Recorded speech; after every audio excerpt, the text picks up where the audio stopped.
to our podcast Tarik Santai Darurat.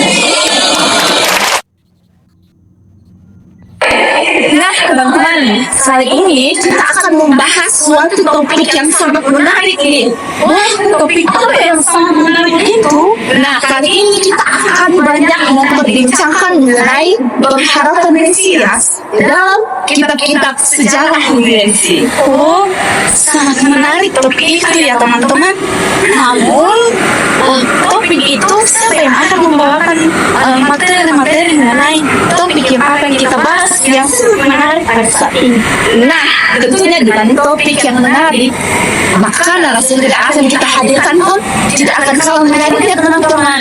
Karena narasumber dari ini kali ini itu berasal dari berbagai daerah yang berbeda nih ternyata. Oh, dari mana saja itu maksudnya? Ada dari Kalimantan. Oh, ada juga yang dari Mamasa. Palasa, Masanda, betul sekali. Oke, baik saja. Tanpa berlama-lama lagi, mari kita undang narasumber kita pada kesempatan kali ini. Narasumber, silakan masuk. Ya, selamat datang. Selamat datang. Apa nih? Selamat datang. Wah, ini dari Kalimantan ya.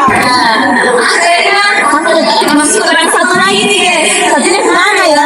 Yang paling penting ya. Oh, benar dari segala kemana nih? Yang paling. A few moments later. Shalom. Ya. Baik, terima kasih untuk kesempatan kali ini. Saya percaya bahwa kita semua masih senantiasa diberi sesuatu yang luar biasa ya. Kemudian pada kesempatan kali ini teman-teman, sebelum kami mulai perbincangan, mungkin ada baiknya kita memperkenalkan narasumber kita bersama ya. Mulai dari yang sebelah sini, bernama Sri Rafa. Kemudian yang sebelahnya bernama Mas Yara Kedua. Yes. Dan yang sebelahnya lagi tidak kalah cantik maksudnya ya, bernama Jauhia. Jauhia ini orang banget. Dan yang paling ganteng sendiri teman-teman bernama Mas Niel Wiyagondo. Ada ibu balik. Nah, kali ini kita akan membahas sebuah topik yang menarik teman-teman. Bahkan ini tidak asal lagi untuk kita dengar. Kita akan berbicara mengenai pengharapan Mesianis. Namun dalam lingkup kitab-kitab sejarah. Nah, karena ada beberapa pertanyaan yang muncul nih teman-teman terkait topik itu. Dan mungkin saudara nanti bisa memperkenalkan atau memperkenalkan beberapa hal yang ditanyakan pada hal seperti apa. Saya hanya membagikan informasi kepada teman-teman penonton di sebelah layar sana. Ya, sungguh menarik yang akan kita bahas pada saat ini yang sudah dijelaskan oleh saudara Marcel tadi. Dan pada saat ini kita akan mendengarkan pemahaman dari saudara Asriani mengenai pengharapan Mesias yang ada dalam kitab sejarah. Baik, terima kasih atas pertanyaan dari moderator.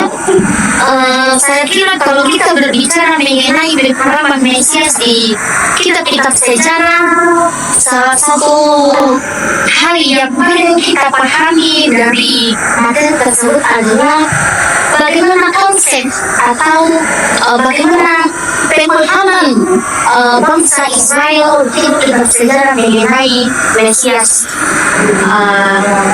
Konsep Mesias yang dipahami oleh bangsa Israel adalah sebagai harapan akan seorang pemimpin yang diutus dan diurapi oleh Allah.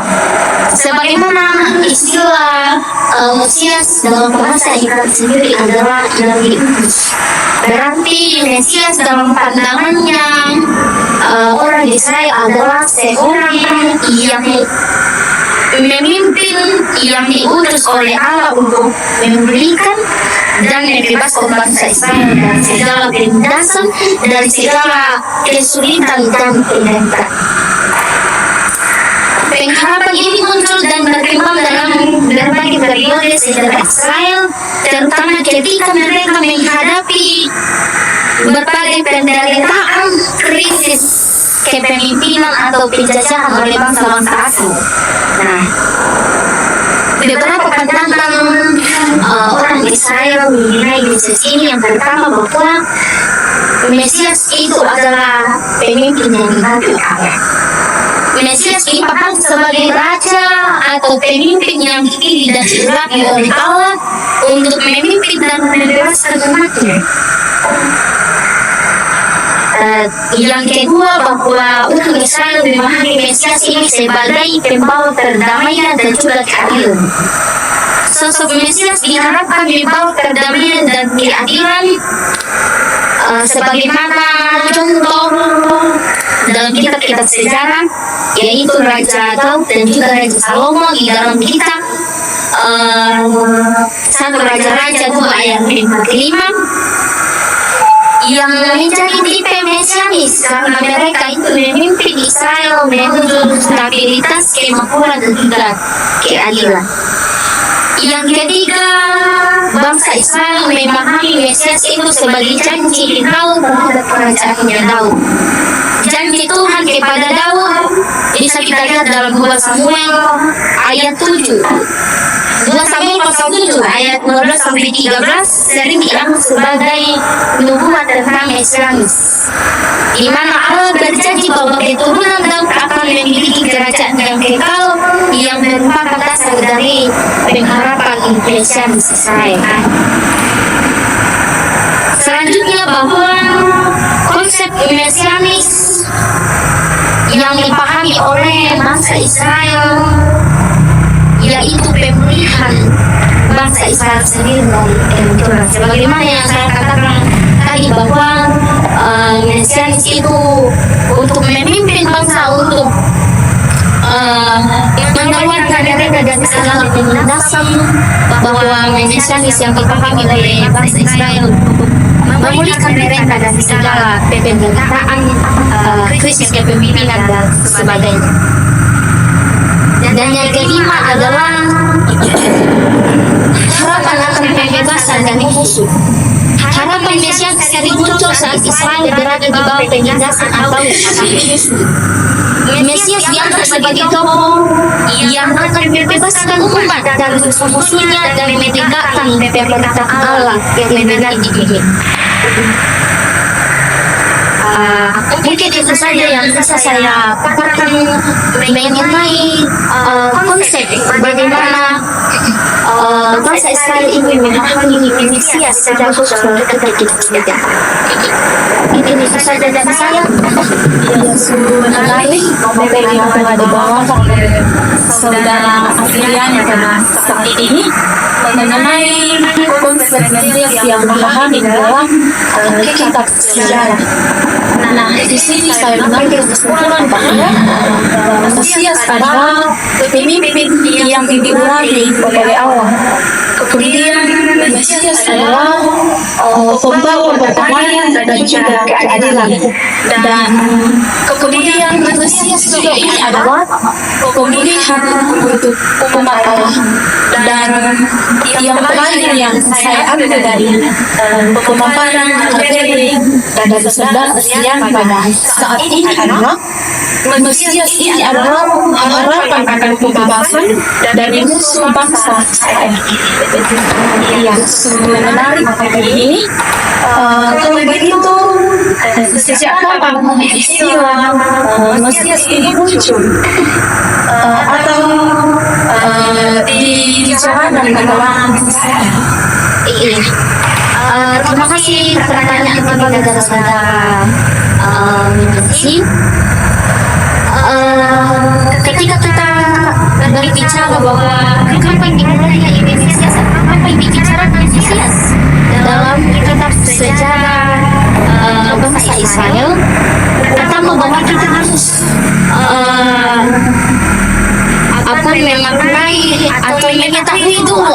istilah dari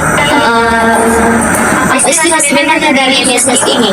Ya seperti yang saya katakan tadi bahwa istilah Mesias itu dalam bahasa Ibrani yang dalam bahasa Ibrani Mesias artinya yang diurapi oleh Allah, baik itu nabi, raja, imam, itu merupakan Mesias yang umumnya dipahami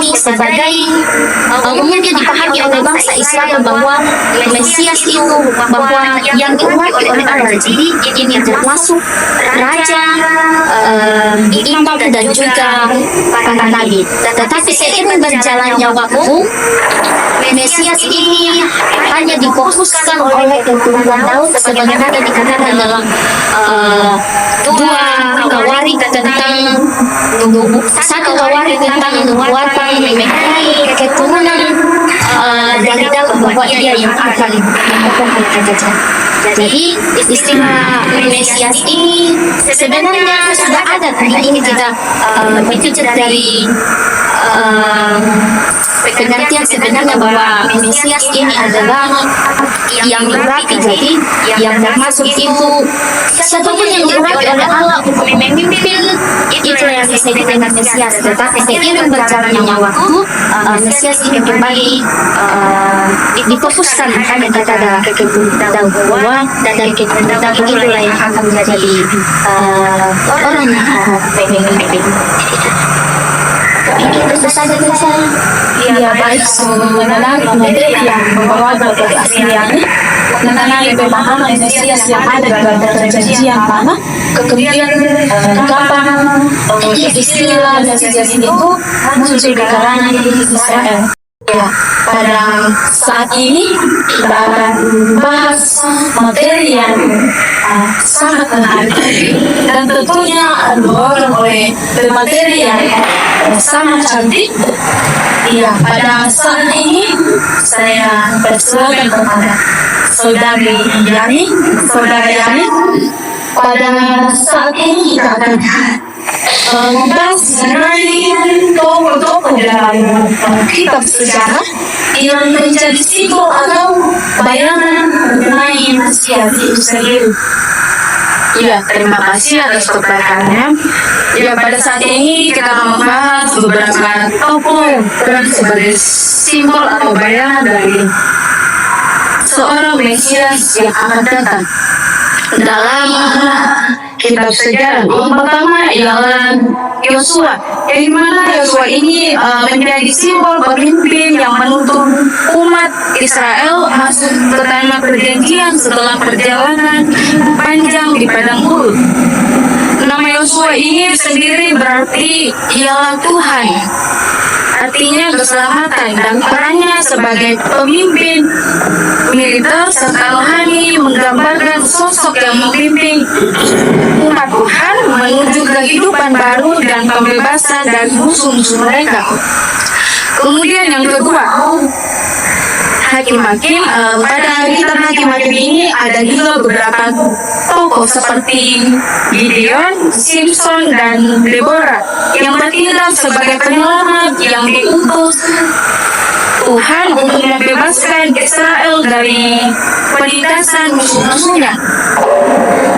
Setiap hakim menyelamatkan umat dari ancaman tertentu sehingga menggambarkan peran pembebas bagi Israel dalam masa-masa sulit.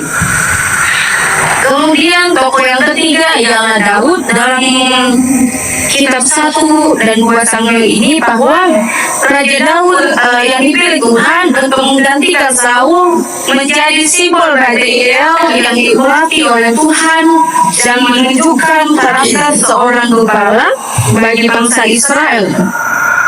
Meskipun tidak sempurna dalam melapangkan pengharapan umat akan seorang raja yang meminta dengan keadilan, belas kasih dan kesetiaan kepada Tuhan. Kemudian yang keempat, tokoh Salomo dapat dilihat pada kitab 1 Raja-Raja, yang dimana Salomo ini ialah putra Daud yang dikenal karena hikmatnya dan perannya dalam membangun bait suci sebagai tempat ibadah Tuhan. Pembangunan bait suci oleh Salomo menjadi lambang seorang pemimpin yang membawa damai dan tempat tinggal Tuhan di tengah umatnya. Salomo juga ini menjadi simbol umat dan kekayaan yang berasal dari Tuhan. Kemudian yang kelima, peristiwa pembebasan oleh Raja Koresi yang dapat kita lihat dalam kitab Ezra, yang dimana Raja Koresi ini dari Persia yang menjadi alat Tuhan untuk membebaskan umat Israel dari pembuangan di Babel dan memungkinkan mereka kembali ke Yerusalem untuk membangun kembali bait suci. Korasi ini dipandang sebagai simbol kebebasan dan anugerah ilahi bagi Israel yang menggambarkan bahwa Tuhan dapat menggunakan penguasa asing untuk memulihkan dan menyelamatkan umatnya. Kemudian Nehemia dan pembangunan kembali Yerusalem, yang dimana Nehemia ini memimpin upaya untuk membangun kembali Tempel Yerusalem dan memulihkan identitas bangsa Israel setelah pembuangan. Tindakan Nehemia ini menunjukkan komitmen untuk melindungi umat Tuhan dan membangun kembali kehidupan bersama yang berpusat pada hukum Tuhan, memberikan gambaran tentang seorang pemimpin yang memperhatikan kesejahteraan rohani dan sosial umat. Ya, mungkin itu saja yang dapat saya jelaskan beberapa tokoh yang berperan sebagai simbol atau bayangan dari seorang Mesias yang akan datang dalam kitab-kitab sejarah ini. Iya, sungguh menarik apa yang dilakukan oleh saudara Rian pada saat ini mengenai tokoh-tokoh yang ada di dalam kitab-kitab sejarah yang menjadi simbol atau bayangan Mesias. Hari ini saya mengambil kesimpulan bahwa dalam kitab sejarah Perjanjian Lama ada beberapa tokoh yang melambangkan sifat dan peran Mesias sebagai pemimpin dan pembebas. Yang pertama yaitu Yosua yang memimpin Israel ke tanah perjanjian, para hakim seperti Gideon dan Yoab yang membebaskan umat dari penindasan. Daud menjadi simbol raja yang berkeadilan dan belas kasih, sementara Salomo membawa damai dengan membangun bait suci. Koresi membebaskan Israel dari pembuangan dan Nehemia memberikan identitas serta kesejahteraan rohani umat Israel. Tokoh-tokoh ini mencerminkan harapan Israel akan pemimpin yang membawa keselamatan, kedamaian, dan hubungan yang erat dengan Tuhan. Ya, wow, Sungguh menarik ya, kita hari ini ya pembahasan pertanyaan yang ini pun luar biasa. Nah, selanjutnya ada dua pertanyaan lain lagi, tapi ini mungkin pertanyaannya agak sedikit unik ya, karena ini berbicara mengenai iman. Iman siapa tuh? Dan kali ini saya ingin bertanya kepada saudara kita yang paling ganteng di Ustaz. Aduh, saudari Abiel ya. Nah,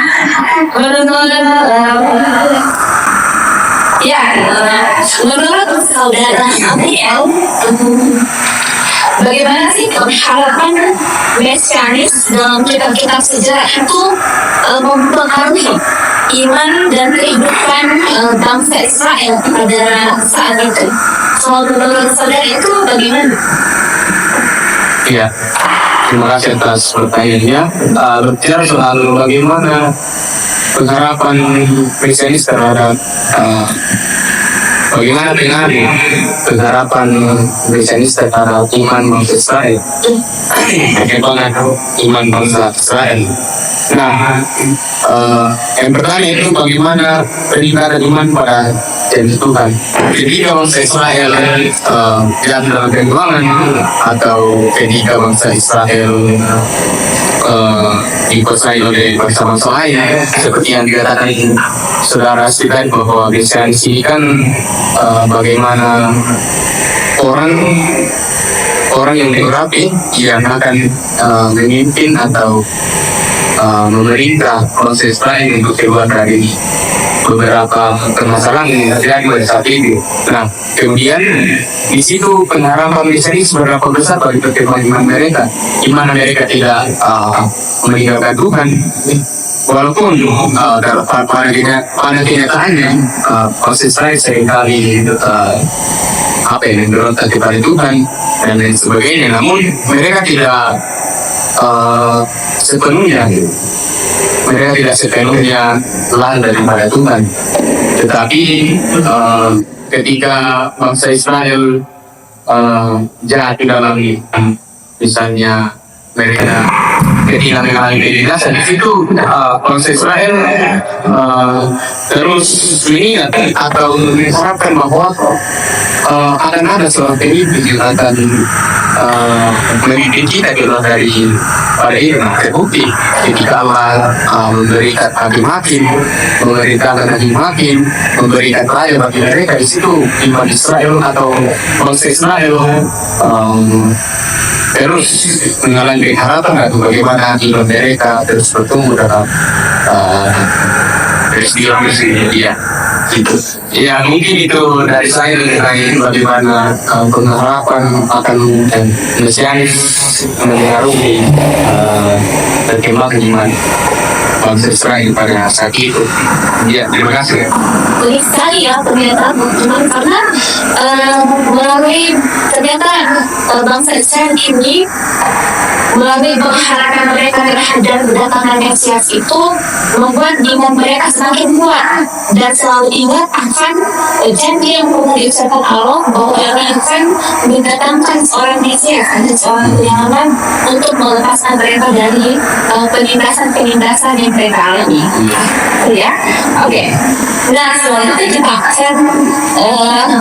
kita masih mempunyai satu pertanyaan terakhir nih teman-teman, dan tidak kalah unik karena kali ini kita akan diberikan info dari saudara kita yang paling cantik dan paling jauh juga sih, saudara Sri dari Kalimantan ya. Nah, gini loh Sri, menurut Sri apa saja sih janji atau nubuatan Mesianis yang muncul dalam kitab-kitab sejarah? Oke, singkat saja. Dalam kitab-kitab sejarah Perjanjian Lama, nubuatan Mesianis yang paling mendasar itu muncul dalam kitab 2 Samuel pasal 7 ayat 12 sampai dengan ayat yang ke-16 seperti digunakan saudari Asti tadi, di mana Allah itu memberikan janji kepada Raja Daud bahwa keturunannya akan memerintah selamanya. Dan janji ini disampaikan melalui Nabi Nathan yang menyatakan bahwa Allah akan mengokohkan kerajaan keturunan Daud dan mendirikan takhta kerajaannya untuk selama-lamanya. Janji ini kemudian diperkuat dalam kitab 1 Tawarik pasal 17 ayat 11 sampai 14 yang mengulang nubuatan tersebut dengan penekanan khusus pada hubungan antara Allah dan keturunan Daud sebagai hubungan bapa juga anak. Teks ini menyatakan bahwa Allah akan menjadi bapa bagi keturunan Daud dan keturunan Daud akan menjadi anaknya. Dalam kitab Rut, meski tidak secara eksplisit berisi nubuatan, namun memiliki signifikansi mesianis melalui pencatatan silsilah yang menuju pada Daud. Silsilah ini juga menunjukkan bagaimana Allah bekerja dalam sejarah untuk mempersiapkan garis keturunan Mesias. Kitab-kitab Tawarik juga mencatat berbagai mazmur dan doa yang memiliki nuansa mesianis, terutama yang berkaitan dengan harapan akan pemilihan kerajaan Daud. Teks Mesias ini sering menggambarkan karakteristik ideal dari raja yang akan datang dan menjadi dasar pengharapan mesianis dalam tradisi Israel. Ya, saya kira gitu. Oh ya, jadi mungkin bisa kita tarik kesimpulan ya bahwa ada begitu banyak kitab yang kitab sejarah ini yang membicarakan mengenai janji atau nubuatan tentang kedatangan Mesias. Contohnya dia kitab 2 Samuel tadi, kitab Rut dan kitab Tawarik pun juga membahas mengenai kedatangan Mesias itu. Dan yang pasti teman-teman bahwa Mesias itu jelasnya akan berasal dari keturunan Daud, bukan akan, dan memang sudah pasti berasal dari keturunan Daud. Dan pastinya Mesias itu akan disebut sebagai seorang raja yang akan memerintah dan membantu bangsa Israel keluar dari penderitaan yang ada. Wow, sungguh perbincangan yang cukup fantastik ya menurut kita teman-teman, karena perbincangan kita kali ini tuh banyak memberikan fakta baru dan pemahaman yang lebih mendalam, sehingga kita bisa memahami lebih dalam mengenai konsep Mesias tadi yang dipahami di kalangan bangsa Israel yang tidak ya betul sekali. Bagaimana bangsa Israel itu memahami Mesias sebagai seorang yang rapi, kemudian Mesias yang berasal dari keturunan Daud pastinya. Oke, demikianlah pembahasan podcast tadi sampai dan kali kita pada kesempatan kali ini kiranya apa yang sudah kita bahas bersama bisa menjadikan bagi teman-teman sekalian.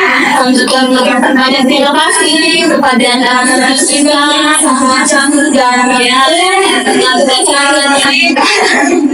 yang sudah membagikan ilmunya kepada kita untuk kita belajar bersama ya. Sampai jumpa di podcast selanjutnya.